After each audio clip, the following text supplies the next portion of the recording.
अरे भागो, सच में वहाँ बाहर सेफ नहीं है। यहाँ आसपास एक नुकीले दांतों वाला टाइगर छिपा हुआ है। बेहतर होगा आप सावधान रहें। आप क्या कर रहे हैं? झांकना मत, ठीक है? बस एक छोटी सी झलक। ये कैसे मुमकिन है, आप पूछते हैं? ऐसा इसलिए है क्योंकि असल में आप वर्चुअल रियलिटी में हैं। ये कूल लेकिन बेहद खतरनाक दिखने वाली बड़ी बिल्लियां पिछले आइस एज के दौरान जिंदा थीं। क्या होगा अगर अचानक कहीं से वो आपके दरवाजे पर पहुंच जाएं? Knock knock. एक नुकीले दांतों वाली बिल्ली इंतजार कर रही है कि आप उसके लिए कुकीज खरीदें। सीलाकेंथ एक बेहद बड़ी दिखने वाली मछली उस वंश से आती है जो लगभग 30 करोड़ से ज्यादा सालों से है। हमें लगा था कि वे मौजूद नहीं है, जब तक कि 1948 में एक जीवित सीलाकेंथ फिर से मिल गई। तब से वो अफ्रीका के ईस्ट कोस्ट और सुलावेसी, इंडोनेशिया के पानी में घूम रही हैं। यार, मैं तैरने के लिए नहीं जाना चाहूंगा और इनसे फेस टू फेस नहीं मिलना चाहूंगा। इनके चबड़े में एक इंट्राक्रैनियल जॉइंट होता है, जिसका मतलब है कि उनका मुंह बहुत ज्यादा बड़ा खुलता है। ऐसा इसलिए है ताकि वे अपने बड़े शिकार को खा सकें, जैसे मुझे। ये अच्छा नहीं है। वो बहुत बड़ी भी हैं। इमेजिन करिए एक ऐसी मछली के बारे में जिसकी लंबाई आपकी लंबाई के बराबर और उसका वजन एक एवरेज इंसान जितना हो। ताका है एक पक्षी है जो उड़ नहीं सकता। उसे साल 1898 में एक्सटिंक्ट माना गया था। वे बहुत प्यारे, छोटे और मल्टी कलर्ड होते हैं। आमतौर पर वो आपके घुटने से लंबे नहीं होते, लेकिन इसे सोचें, आप मर्किसन पहाड़ों में हाइक करने जा रहे हैं। चारों ओर देखते हुए आप उस पक्षी को देखते हैं जो आपको लगता था कि वो एक्सटिंक्ट हो गया था, लेकिन वहां वे हमेशा की तरह ही खुश हैं, सर्वाइवल और चिल करते हुए। टाकाहास की एक पूरी कॉलोनी असल में उनके एक्सटिंक्ट घोषित होने के 50 साल बाद ही पाई गई थी। अच्छा काम किया छोटे नन्हे पक्षी। एक सिंगिंग डॉग, उनके बारे में कभी सुना है? रायली कभी कभी गाता है जब वो बोर हो जाता है या भूखा होता है, लेकिन ये असली कलाकार है न्यू गिनी सिंगिंग डॉग्स। उन्हें केवल हाल ही में 50 सालों में पहली बार फिर से जंगल में पाया गया है। वैसे वे पूरी तरह से कभी एक्सटिंक्ट नहीं हुए थे। न्यू गिनी ने श्योर किया कि वे उनके पास ही सेफ रहें, लेकिन जंगल में उन्हें देख पाना बहुत ही रेयर और मुश्किल है। देखो, एक वो जा रहा है। उनकी फेमस हाई पिच सिंगिंग की वजह से उन्हें the New Guinea singing dogs कहा जाता है। वे कभी कभी एक साथ भी गाते हैं, एक तरह का डॉग कॉयर जहां वे सभी एक साथ हाउल करते हैं। मुझे यकीन है कि वे शावर में मुझसे बेहतर गाते हैं।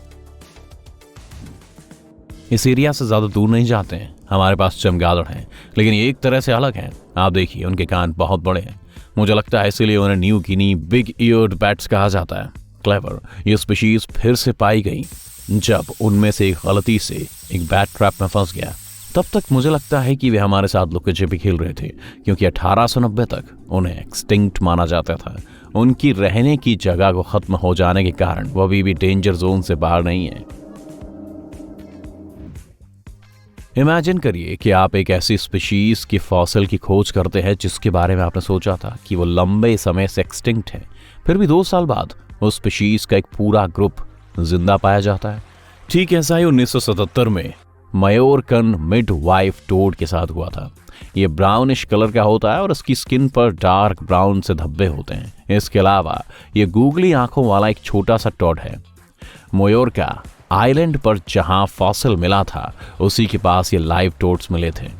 उनमें से ज्यादा नहीं बचे हैं, असल में लगभग 500, और अब international union for conservation of nature ने उन्हें खतरे में घोषित किया है।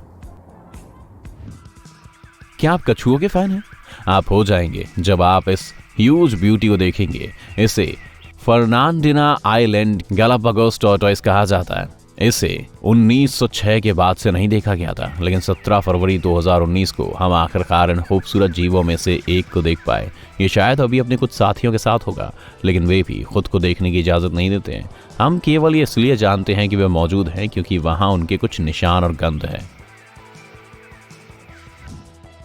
एक और मेंढक हमारे पास हॉर्न्ड मार्सुपियल फ्रॉग है। वे एक्वाडोर के चोको फॉरेस्ट में हैं।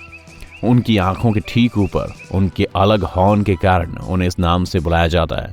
आप उस पाउच को जानते हैं जो कंगारू अपने बच्चों को ले जाने के लिए इस्तेमाल करते हैं?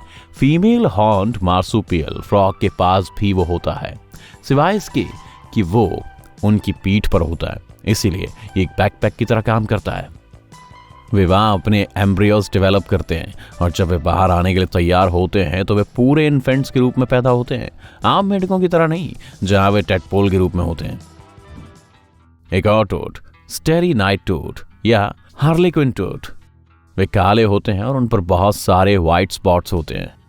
वे 30 सालों से गायब थे, जिन्हें 2019 में वापस खोजा गया था। उन्हें बड़े बॉडीगार्ड्स की तरह पिक्चर कीजिए, वाटर बॉडीगार्ड्स की तरह। ओह, आपकी स्क्रीन पर एक बहुत बड़ा टोड है।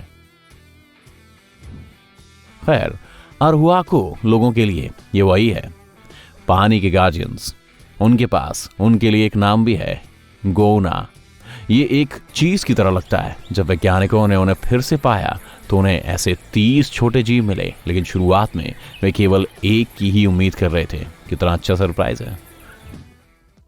यहां आपके लिए एक टाइगर है। हालांकि ये टिपिकल टाइगर जैसा नहीं दिखता है, इसे तस्मानी टाइगर कहा जाता है और ये 1936 से गायब हो गया था।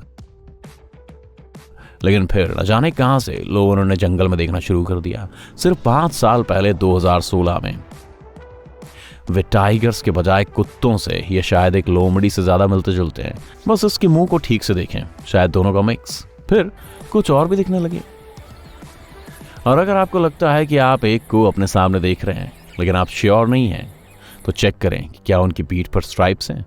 वे जरूर वहां हैं, लेकिन फिर भी IUCN द्वारा वे टेक्निकली एक्सटिंक्ट माने गए हैं।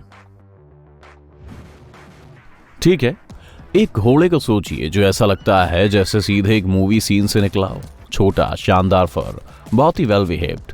ये छोटा है लेकिन ये एक पोनी नहीं है, ये एक कैस्पियन हॉर्स है।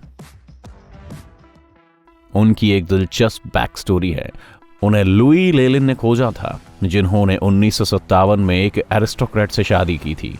ईरान के तेहरान में पहुंचने के बाद उन्हें पसंद नहीं आया कि वहां घोड़े कैसे बिहेव करते हैं, इसीलिए उन्होंने इस मामले को अपने हाथों में लिया। वो कुछ लोगों को अपने साथ ले गई और वे कैस्पियन सी माउंटेन पर पहुंचे और वहां उन्हें ऐसे 3 छोटे और खूबसूरत घोड़े मिले। ये कहानी इसी तरह है। अब आगे है एक पॉसम जो एक अनएक्सपेक्टेड जगह में पाया गया। सोचिए क्या, आपके पास चुनने के लिए 3 ऑप्शंस है। स्की रिजॉर्ट में छिपा हुआ, ऑस्ट्रेलियाई आउटबैक में, या किसी के अपार्टमेंट के बाथरूम में छिपा हुआ। आप कौन सा चुनेंगे? आपके पास 3 सेकंड है।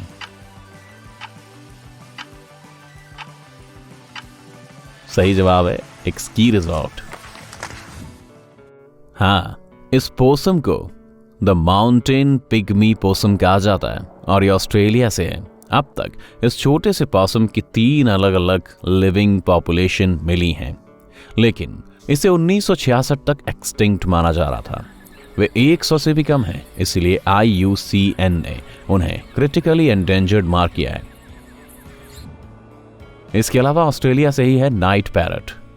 बर्ड वॉचर्स के लिए काफी खुशी की बात है। बेहद खूबसूरत लेकिन मिस्टीरियस ये नन्हे दोस्त बहुत ही रिमोट एरियाज में रहते हैं। आप शायद अपनी उंगलियों पर गिन सकते हैं कि 1979 में फिर से पाए जाने के बाद से इन पक्षियों को कितनी बार देखा गया है। ये इतने ही दुर्लभ हैं। क्या आपने कभी पिग्मी टार्सियर देखा है? मैंने भी नहीं देखा।